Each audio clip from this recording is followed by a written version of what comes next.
Hello, everybody, and welcome to the top 5 new comics for March 23rd and 24th of 2021. I'm, as always, Chris. We got a cool slate of books for you this week. Very DC-centric slate as well, which is weird if you know me because I tend to be more of a Marvel fan, but I do read a lot of DC, and they've been doing a lot of reshuffling with this new Infinite Frontier, much like they did with Rebirth. And it creates some excitement, new creators on new characters, new books, so on and so forth. So it's a lot of fun. So let's jump right into it.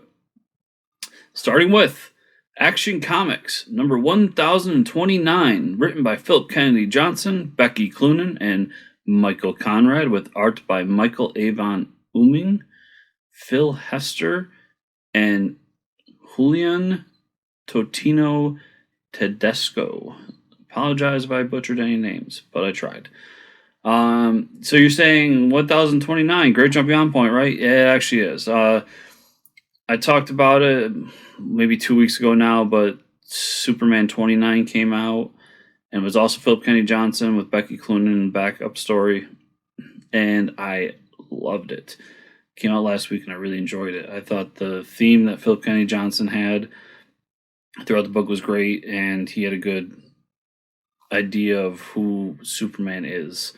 And of course, that's, Action Comics, it goes with it. It's not necessarily a continuation of the story we got in the last issue, but it can be a different version or different style of story with Superman. And I said it once, said it a million times.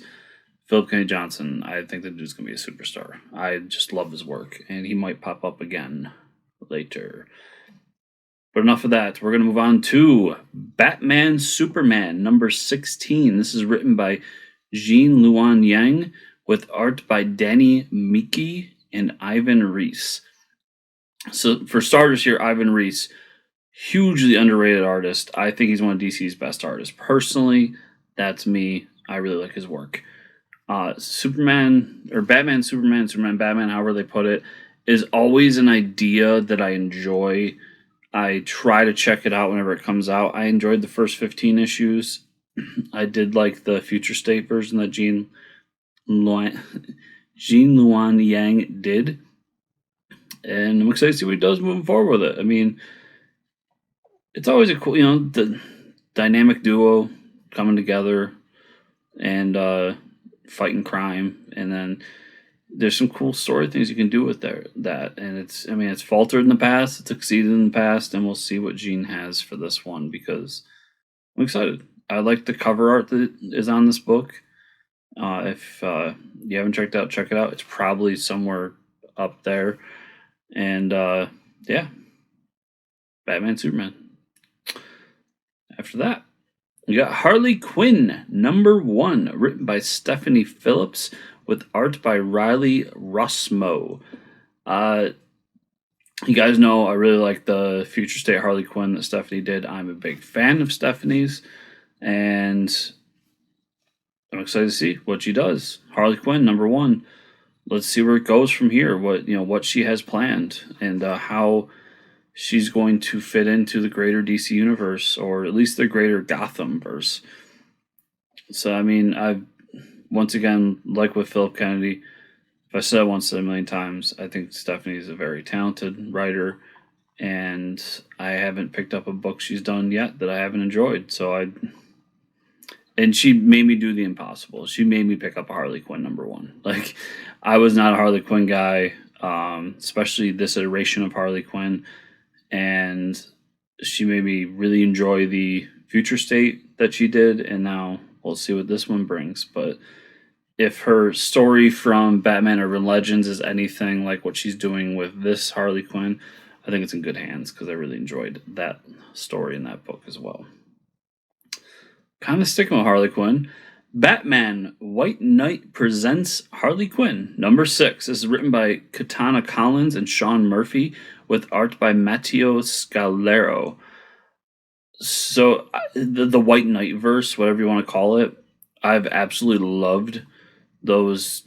Is it 2 miniseries, 3 miniseries they've done?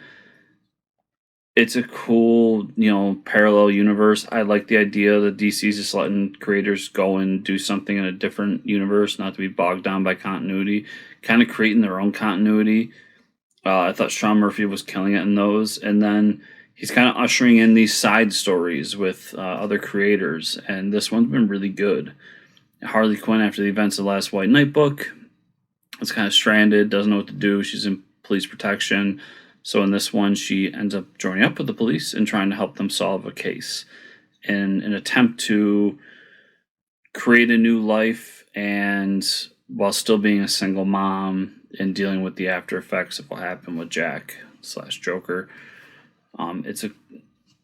It's a cool story, and I really enjoy where her characters ended up in this universe. So if you haven't read any of the White Knight books, I highly suggest them. I think the art, Sean Murphy does art chores on that too, and the art's fantastic, and the stories are really cool.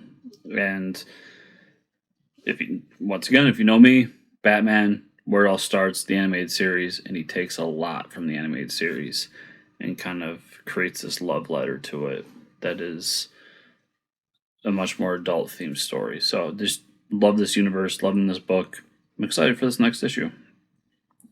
We're going to end it with Alien #1, written by Philip Kennedy Johnson with art by Salvador Larroca. The short version here is Philip Kennedy Johnson can be superstar. But not to repeat myself, Alien, I love the Alien movies, especially the first one. I have fond memories of it. Watching them with my father growing up, as inappropriate as it was for the age I was, it doesn't matter. It created great memories, and I'm fine for it. But it's always a series that's had a warm place in my heart. I just really love Alien and Aliens. And even the newer movies, as not great as they are, I still get some enjoyment out of them. I haven't really dug into Alien comics. So this is going to be my first foray in Alien comics. But Fox coming to Disney, meaning all those properties coming to Marvel, they decided to do an Alien book first, and they put on two people who I adore. Philip Kennedy Johnson, who I've gone on and on about in this series and on my podcasts, and Salvador Larroca, whose art is just phenomenal. You can see up there that his art is just amazing, and I think he brings something to this book.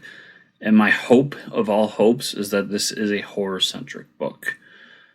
Because to me, as much as I did enjoy the later Aliens and Alien 3 for their action sequences and everything, that first movie, Alien, is something special. It's haunted house in space. I get it. It's not something necessarily new and unique, but it was something special. And that's the best way I can put it, because I'm not really a film critic. So yeah, I'm looking forward to this book, and I really want to see what this team has in store.